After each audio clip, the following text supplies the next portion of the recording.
के क्लास में हम इसको एक्सप्लेन करने के लिए जा रहे हैं, क्योंकि ये सब चीज़ जो है इंग्लिश स्पोकन में बहुत ही ज़्यादा इम्पोर्टेंट है और ये बेसिक भी है। अगर ये सब चीज़ अगर बच्चे को सही से नहीं कंप्लीट है तो वो हमेशा इंग्लिश बोलने के टाइम में डरेगा, उसे कॉन्फिडेंस भी नहीं रहेगा और सोचेगा क्या हम जो बोलेंगे तो वो सही बोलेंगे या नहीं बोलेंगे।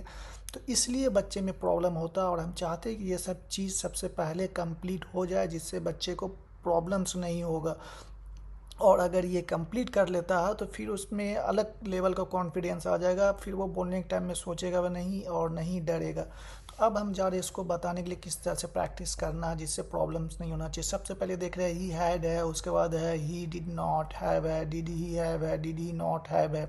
ये चारों है, ठीक है ना, यही चारों को करना है। इस चार में सबसे पहले करना फर्स्ट और सेकंड वाले को, he had he did not have. क्या बोलना है? He had he did not have.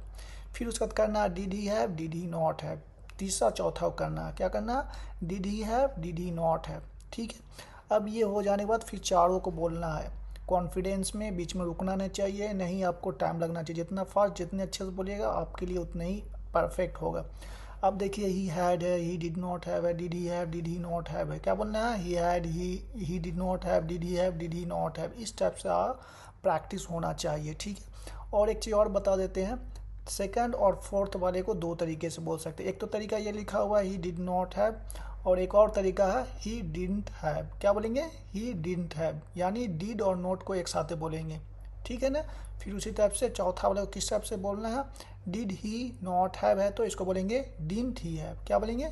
Didn't he have. इस टाइप से प्रैक्टिस कर लेना है। जितने अच्छे से, जितने फास्ट, जितने परफेक्ट आपका होगा ये आगे उतने ही आपके लिए ईजी और मज़ा आएगा, ठीक है ना। इसलिए हम ये सब चीज़ आपको पहले दे रहे हैं।